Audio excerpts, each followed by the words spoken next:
Hello guys, मैं हूं विकास और आप सभी का हमारे यूट्यूब चैनल समथिंग स्पेशल 2.0 में स्वागत है। गाइस, थंबनेल देख करके आप लोगों को पता चल गया होगा कि इस वीडियो में क्या होने वाला है। इस वीडियो में हम बात करेंगे एसएससी सीजीएल के बारे में कि ये आपका कौन कौन से डेट पे क्या क्या होने वाला है। तो इस डेट के बारे में बात करेंगे, मतलब एसएससी सीजीएल के कैलेंडर के बारे में बात करने वाला है। एप्लीकेशन फ़ी के बारे में बात करने वाले हैं कि कौन से कैटेगरी को कितना रुपया। तो हम 3 नंबर में बात करेंगे एज रिलैक्सेशन के बारे में कि कौन से कैटेगरी के लिए कितना एज रिलैक्सेशन है।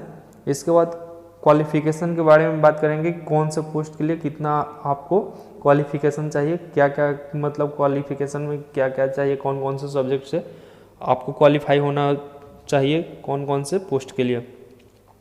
फिर 5 नंबर में बात करेंगे टाइप ऑफ पोस्ट और कट ऑफ, मतलब कौन कौन से पोस्ट है और कितना कट ऑफ जाता है उसका पर्टिकुलर, ये सब भी बात करेंगे। और 6 नंबर में बात करेंगे एग्ज़ाम पैटर्न के बारे में कि एग्ज़ाम का पैटर्न्स क्या है और किस टाइप का क्वेश्चन आपसे पूछा जाएगा, कौन कौन से सब्जेक्ट रहेगा। तो इस सब के रिगार्डिंग इस वीडियो में हम बात करने वाले हैं। तो अगर आप इंटरेस्टेड हैं और एसएससी सीजीएल के बारे में देखना चाहते हैं तो इस वीडियो को अंत तक देखिए। उसके बाद ही फॉर्म भरिएगा, जब आपको पूरा डिटेल पता रहेगा तो उसके अकॉर्डिंग आपको पोस्ट चूज करने में भी दिक्कत नहीं होगा, चाहे फॉर्म फिलअप करने में कोई प्रकार की दिक्कत नहीं होगा। इसलिए इस वीडियो को आप ज़रूर देखिएगा। और आपसे एक छोटा सा रिक्वेस्ट है कि आप अपने फ्रेंड्स में इस वीडियो को ज़रूर शेयर कीजिएगा, जिससे कि आपको फ्रेंड्स को भी इस वीडियो के थ्रू एसएससी सीजीएल के बारे में जानकारी मिल सके। और अभी तक हमारे चैनल को सब्सक्राइब नहीं किए हैं या फिर हमारे चैनल पर नए हैं तो चैनल को सब्सक्राइब कर बेल आइकन प्रेस करके ऑल वाले ऑप्शन पर क्लिक कर लीजिए, जिससे कि हमारे चैनल पर आने वाले कोई भी वीडियो का अपडेट आपको सबसे पहले मिल सके और आप हमारे वीडियो को देख सकें। और चलिए अब हम वीडियो को स्टार्ट करते हैं। और ये वीडियो अच्छा लगे तो वीडियो को लाइक ज़रूर कीजिएगा। और आपके माइंड में कुछ भी इस वीडियो के रिगार्डिंग माइंड में कुछ क्वेश्चन आ रहा है या फिर कुछ डाउट आ रहा है तो कमेंट्स बॉक्स में पूछ लीजिएगा। हम आपके कमेंट्स का 100% रिप्लाई करने की कोशिश करेंगे। तो चलिए अब वीडियो को हम स्टार्ट करते हैं। तो यहाँ पे हम सबसे पहले बात कर ले रहे हैं एसएससी का जो कैलेंडर रिलीज हुआ है उसके बारे में। सीजीएल के लिए कुछ कैलेंडर रिलीज कर दिया है, इसके अकॉर्डिंग ही काम होने वाला है। तो कौन से डेट पे क्या होने वाला है उसके अकॉर्डिंग मतलब आपको नोटिफिकेशन मिल जाएगा और उसके अकॉर्डिंग ही मतलब आपको सब काम करना है। तो चलिए हम बात कर लेते हैं।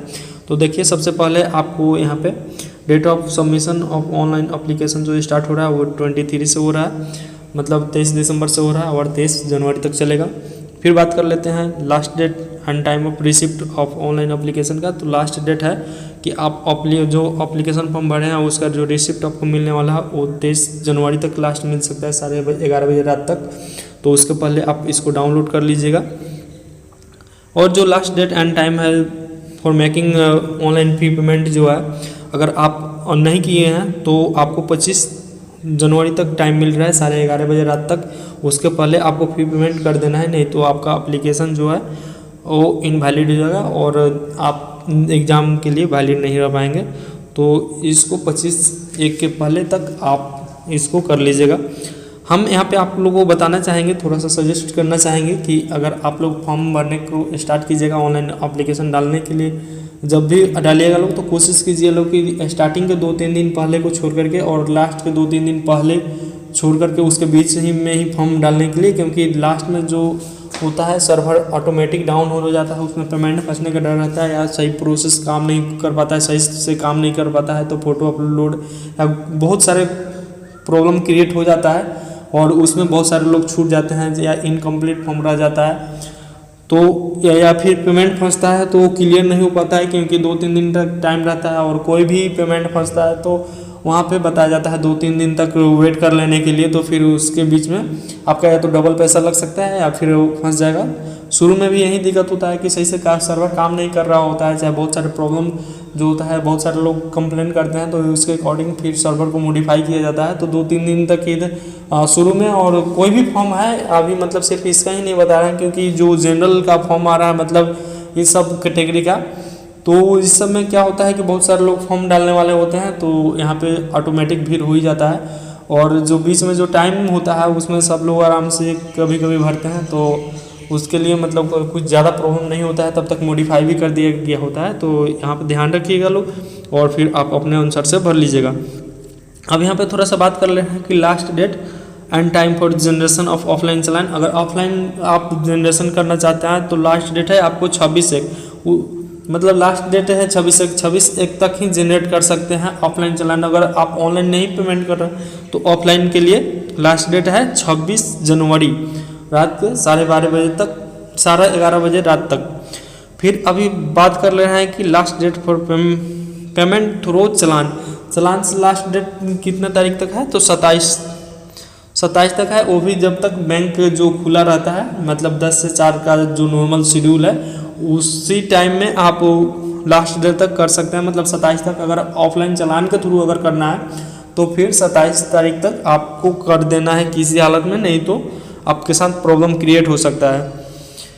अब यहाँ पे बात कर लेते हैं कि अगर फॉर्म भरने के टाइम में अगर कुछ गलत हो गया तो फिर इसके लिए क्या करें। तो फॉर्म भरने के टाइम में अगर कुछ गलत हो जाता है तो यहाँ पे आपको देख लेना है कि 28 जनवरी से लेकर के 1 फरवरी तक आपको वो विंडो खुलेगा, उसमें आप करेक्ट कर सकते हैं। और फी पेमेंट वगैरह भी करना है तो उस टाइम में भी कर सकते हैं। 1 फरवरी को रात को 11:30 बजे तक कर लेना है, नहीं तो उसके बाद फिर विंडो बंद हो जाएगा। 11:30 बजे रात तक 1 फरवरी तक खुला रहेगा। इसके बाद हम बात कर लेते हैं schedule of computer based examination. जो टायर 1 का एग्जामिनेशन होने वाला है वो आप लोगों को पता होना चाहिए कि और जो ऑनलाइन होने वाला है, और ऑनलाइन होगा मतलब कंप्यूटर बेस्ड होने वाला है। तो उसमें आपका पर्टिकुलर डेट नहीं दिया है कि कब से स्टार्ट होने वाला है, लेकिन अप्रैल में स्टार्ट हो जाएगा। फिर अब बात करते हैं टायर 2 और टायर 3 के लिए। तो अगर आप टायर 1 में अगर एलिजिबल हो रहे हैं तो फिर आपको टायर 2 के लिए एग्जाम के लिए बुलाया जाएगा। अगर आप सेलेक्ट हो रहे हैं तो फिर टायर 2 और टायर 3 के लिए नोटिफिकेशन जारी कर दिया जाएगा, उसके अकॉर्डिंग वहाँ पे एग्ज़ाम होने वाला है। तो अभी टायर 2 और टायर 3 या फिर उसके नेक्स्ट एग्जाम के लिए कोई पर्टिकुलर डेट नहीं दिए गए। अब हम बात कर लेते हैं कि इसके लिए फ़ी कितना लग रहा है। 100 रुपया है केवल, मतलब 100 रुपया है। और इसमें भी वैसे SC ST PWD एक सर्विसमैन जो लोग हैं इन लोगों के लिए फ्री है, गर्ल्स बॉयज़ सभी लोग के लिए। और आपको फ़ी पे 100 रुपीज़ होगा।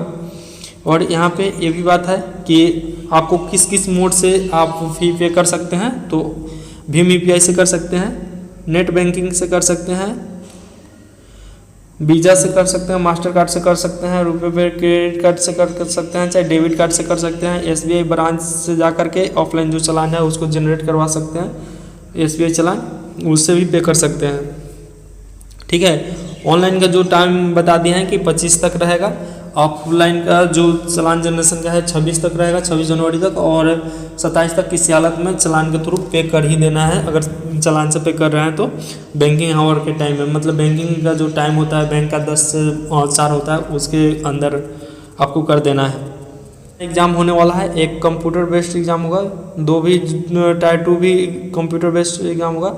टायर 3 है जो पेन पेपर मोड से होगा, और टायर 4 होगा जो कंप्यूटर बेस्ड होगा, क्योंकि कंप्यूटर डाटा एंट्री है और प्रोफिशिएंसी है, तो ये सब भी मतलब आपको कंप्यूटर से होगा। तो मतलब टायर 3 जो है वो पेन पेपर से होने वाला है। और टायर 3 में आपको ऐसे लेटर या फिर फ्रेजेस वगैरह जो भी लिखना होता है वो सब पूछा जाएगा। तो इस प्रकार से आपका होने वाला है टायर 1। अब हम बात कर लेते हैं कि टायर 1 का जो एग्ज़ाम होगा उसमें कितना क्वेश्चन आएगा, और टायर 2 के एग्ज़ाम में कितना क्वेश्चन आने वाला है और कितना नंबर का होगा। तो यहाँ पे हम सबसे पहले बात करते हैं टायर 1 के बारे में। तो टायर 1 में 4 सब्जेक्ट से आएगा, मतलब एक ही पेपर होने वाला है और 1 घंटे का पेपर होने वाला है। यहाँ पे आपको जनरल इंटेलिजेंस एंड रीजनिंग से आपको 25 क्वेश्चन आएगा और 50 नंबर का क्वेश्चन होगा। जनरल अवेयरनेस से 25 क्वेश्चन रहेगा, 50 नंबर का होगा। यहाँ पे क्वांटिटेटिव एप्टीट्यूड है, उसमें 25 क्वेश्चन होगा, 50 नंबर का होगा। और इंग्लिश कंप्रहेंशन जो है वो भी 25 नंबर का होगा यहाँ पे, और 25 क्वेश्चन होगा और 50 नंबर का यहाँ से होने वाला है। और टोटल का मिला करके 1 घंटा ही, मतलब कि 100 क्वेश्चन के लिए आपको 60 मिनट मिलने वाला है। तो आप इसके अकॉर्डिंग ही आपको माइंड प्रिपेयर करना है, क्योंकि कंप्यूटर बेस्ड है तो आपको ज़्यादा गोला वगैरह रंगना नहीं है, भरना नहीं है, तो आपका वहाँ से टाइम बचेगा। लेकिन इसमें भी बहुत सारे लोगों को मैनेज नहीं करने में आता है, तो पहले से आप उसके अकॉर्डिंग कंप्यूटर बेस्ड एग्ज़ाम की तैयारी करके ही जाइएगा तो जल्दी जल्दी कर पाइएगा। तो यहाँ पे आपको ये ध्यान रखना है। तो टायर 1 जो एग्ज़ाम होने वाला है, एक पेपर का होगा, उसमें आपको 1 घंटे की टाइम मिलेगा। 4 सब्जेक्ट से 25-25 क्वेश्चन रहेगा, 100 क्वेश्चन रहेगा, 200 नंबर का रहेगा। अब आपका टायर 2 का जो एग्ज़ाम होगा वो उसमें 4 पेपर होने वाला है और 4 पेपर में सबका अलग अलग ड्यूरेशन है, अलग नंबर ऑफ क्वेश्चन है। तो क्वांटिटेटिव एबिलिटी जो है 100 क्वेश्चन रहेगा और 200 नंबर का रहेगा। 2 घंटे का टाइम आपको मिलने वाला है यहाँ पे। फिर इंग्लिश लैंग्वेज एंड कंप्रहेंशन जो है वो 200 नंबर का होगा और 200 क्वेश्चन रहेगा और 200 नंबर का भी होगा। फिर अब यहाँ पे बात करते हैं हम स्टैटिक्स के बारे में। तो स्टैटिक्स जो है उससे 100 क्वेश्चन रहेगा और 200 नंबर का रहेगा। यहाँ पे जनरल स्टडी जो होगा फाइनेंस और इकोनॉमिक्स, वो भी 100 क्वेश्चन रहेगा और 200 नंबर का होगा। आपको यहाँ पे क्लियर करना चाहेंगे कि यहाँ पे स्टैटिक्स और जनरल स्टडी में फाइनेंस और इकोनॉमिक्स जो है वो पर्टिकुलर अकाउंटेंट और वहाँ पे JSO का जो था पर्टिकुलर पोस्ट के लिए उन्हीं लोगों को ये एग्ज़ाम देना है, नहीं तो और लोग जो है जो नॉर्मल पोस्ट भरे हुए हैं जिसमें आपको स्टैटिक्स नहीं ज़रूरी है और यहाँ पे इकोनॉमिक्स और फाइनेंस जो ज़रूरी नहीं है वो सब वो वाला भरे हैं, तो उन लोगों के लिए ये सब एग्ज़ाम देने की कोई ज़रूरत नहीं है। वो 2 ही पेपर देंगे, ऊपर 2 और 1 और 2, और उनका 400 नंबर का होगा। यहाँ पे देख लीजिए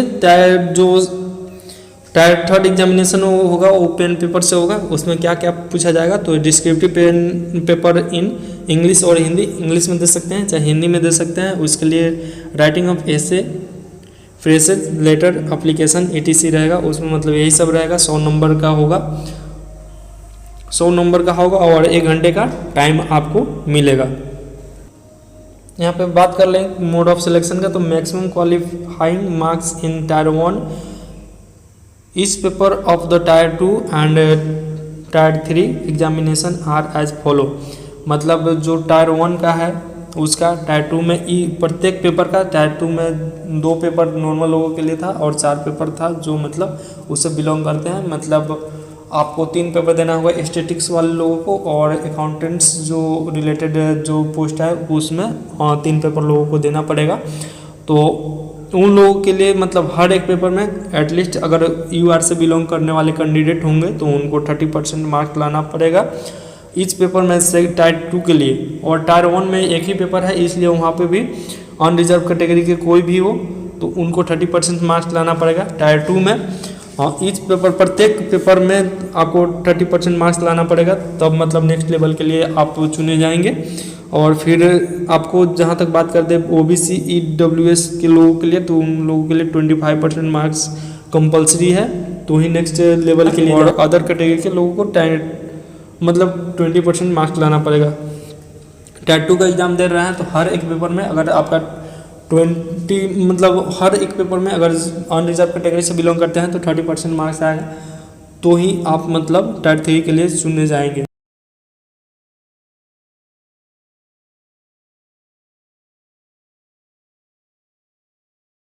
अब हम बात कर लेते हैं पोस्ट के बारे में। तो पोस्ट में बहुत सारा पोस्ट है, लगभग 36 पोस्ट है। यहाँ पे देख लीजिए, यहाँ पर टोटल 36 पोस्ट है और अलग अलग डिपार्टमेंट है। जैसे कि एक को आपको हम बता दें तो name of the post assistant audit officer जो है वो इन मिनिस्ट्री डिपार्टमेंट ऑफिस, और कार्ड्स में जो आप देख रहे हैं यहाँ पे जो है Indian audit and accounts department under C&AG।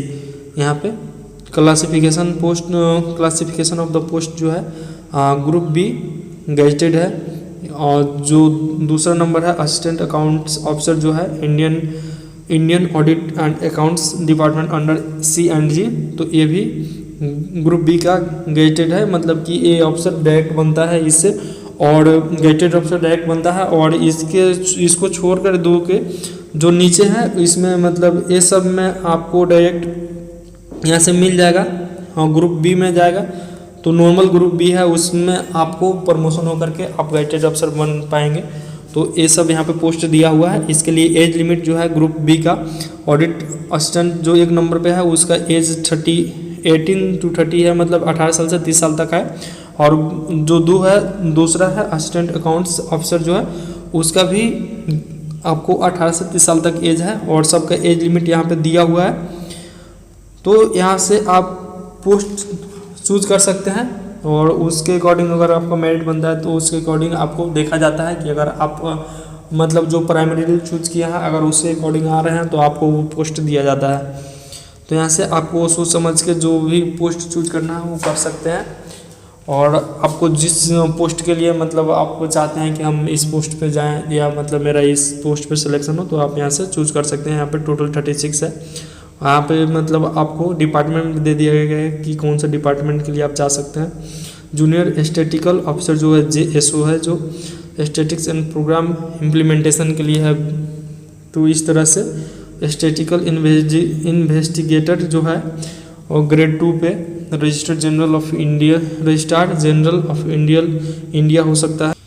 तो कौन से पोस्ट के लिए कौन कौन से क्वालिफिकेशन चाहिए इसके बारे में हम थोड़ा सा बात कर लेते हैं। तो यहाँ पे देखिए असिस्टेंट ऑडिट ऑफिसर जो है या असिस्टेंट अकाउंट ऑफिसर जो फर्स्ट और सेकंड में शो कर रहा था उसके लिए इसेंशियल क्वालिफिकेशन है जो bachelor degree from recognised university और इंस्टीट्यूट से मतलब आपको ग्रेजुएट होना ज़रूरी है। मतलब कि बैचलर डिग्री आपके पास होना चाहिए। उसके बाद डिजायरेबल क्वालिफिकेशन में ये सब है। तो डिजायरेबल को छोड़िए इसमें मतलब आप ध्यान दीजिए। इसके बाद हम देखते हैं जूनियर स्टैटिकल ऑफिसर जो है उसमें bachelor degree in any subject from the recognized university मतलब कोई भी सब्जेक्ट से आप बैचलर डिग्री किए हों लेकिन उसके साथ में आपको 60% मैथमेटिक्स में 12 स्टैंडर्ड मतलब 12वीं में आपका नंबर होना चाहिए तभी आप फॉर्म को फिलअप कर पाएंगे या उस पर्टिकुलर कैटेगरी के लिए फॉर्म फिलअप कर पाएंगे। या फिर आपको अगर 12 में उतना परसेंट नहीं है तो फिर आपको ध्यान देना होगा कि बैचलर डिग्री अगर बैचलर डिग्री में कोई भी सब्जेक्ट में स्टैटिक्स है तो फिर आप मतलब फॉर्म को फिलअप कर सकते हैं या मतलब उस पोस्ट के लिए मतलब पर्टिकुलर फॉर्म फिलअप कर सकते हैं। Bachelor degree in any subject with statistics as one of the subject at degree level मतलब कोई भी सब्जेक्ट एक होना चाहिए। अब हम बात कर लेते हैं स्टैटिकल इन्वेस्टिगेटर ग्रेड 2 के लिए। तो उसके लिए आपको bachelor degree in any subject with statistical as one of the subject from recognised university और institute. The candidate must have study statistics as a subject in all the 3 years और all of the 6 semester of the graduation course. मतलब कि यहाँ पे बताया जा रहा है कि आपको स्टैटिक्स हर साल मतलब अगर आप नॉर्मल ग्रेजुएशन किए हुए हैं तो आपको 3 साल में स्टैटिक्स होना चाहिए या फिर अगर आप कुछ अदर टाइप के ग्रेजुएशन किए हैं जिसमें सेमेस्टर चल रहा है तो उसमें हर मतलब सेमेस्टर में आपको मतलब स्टैटिक्स सब्जेक्ट होना चाहिए तभी आप इस पोस्ट के लिए अप्लीकेबल होंगे। कौन से पोस्ट के लिए? तो स्टैटिकल इन्वेस्टिगेटर ग्रेड 2 के लिए। अब हम बात कर रहे हैं कि किन कैटेगरी के कैंडिडेट को कितने साल का मतलब छूट मिल रहा है। तो यहाँ पे देखिए कैटेगरी SC और ST कैटेगरी कैंडिडेट्स के लिए 5 years रिलैक्सेशन है एज में। OBC कैटेगरी से अगर कोई कैंडिडेट बिलोंग कर रहा है तो उसको 3 साल का छूट मिलेगा। अगर PWD और अनरिजर्व है, अगर कोई PWD से बिलोंग करने वाला कैंडिडेट है और वो अनरिजर्व है तो उसको 10 साल मिलने वाला है। अगर वही कैंडिडेट अगर PWD है लेकिन अगर OBC कैटेगरी से बिलोंग करेगा तो उसको 13 साल का छूट मिलेगा। अगर PWD कैंडिडेट है और उसको वो इसमें SC और ST कैटेगरी से बिलोंग करता है तो फिर उसको 15 सालों का छूट मिलता है। और कोई एक्स सर्विसमैन है तो उनको 3 साल का यहाँ पे age relaxation. Additional permissible relaxation in upper age limit of group C post. अगर आप ग्रुप C के पोस्ट के लिए अगर आप फॉर्म को कर रहे हैं अप्लाई कर रहे हैं तो फिर उसमें अलग से एक्स्ट्रा जो मतलब एज रिलैक्सेशन जो है वो कौन कौन से लोगों के लिए, अगर आप सेंट्रल गवर्नमेंट का एम्प्लॉय 3 साल तक रह चुके हैं वैसे कैंडिडेट को 40 साल तक एज लिमिट मिल रहा है। अगर सेंट्रल गवर्नमेंट सिविलियन एम्प्लॉय अगर मतलब SC अगर ST कैटेगरी के कैंडिडेट रह रहे हैं तो उनको 45 साल तक एज फॉर्म भरने का एज रिलैक्सेशन मिल रहा है। और वैसे वुमेन जो विडो है या फिर डाइवोर्सी है या फिर जुडिशियल सेपरेट है, मतलब वो अलग रह रही हैं और अभी तक शादी नहीं की हैं, तो वैसे लोगों को 35 ईयर्स तक मिल रहा है यहाँ पे एज रिलैक्सेशन, मतलब उस टाइम तक आप फॉर्म को अप्लाई कर सकते हैं। और यहाँ पे अगर विडो या डिवोर्सी या फिर women judicially separate and who are not married remarried, मतलब अभी तक फिर दोबारा से शादी नहीं की है और वो एसटी और एसटी कैटेगरी से बिलोंग कर रही हैं, तो फिर वैसे वुमेन को अप टू 40 ईयर्स मतलब 40 साल तक फॉर्म भरने का यहाँ एलिजिबिलिटी प्राप्त है, मतलब उनको फॉर्म भरने का अनुमति है इसमें।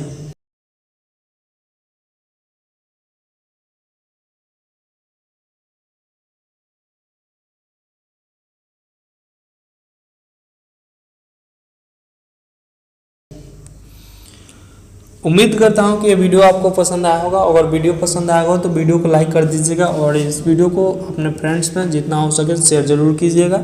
और अगर इस वीडियो से रिलेटेड कोई प्रॉब्लम है तो या फिर आपके मन में डाउट है तो आप हमें कमेंट्स बॉक्स में पूछ सकते हैं और आपके कमेंट्स का रिप्लाई करने की हम 100% कोशिश करेंगे। और अभी तक हमारे चैनल को सब्सक्राइब नहीं किया है तो चैनल को सब्सक्राइब कर बेल आइकन प्रेस कर लीजिए, जिससे कि हमारे चैनल पे आने वाले वीडियो का अपडेट आपको सबसे पहले मिल सके।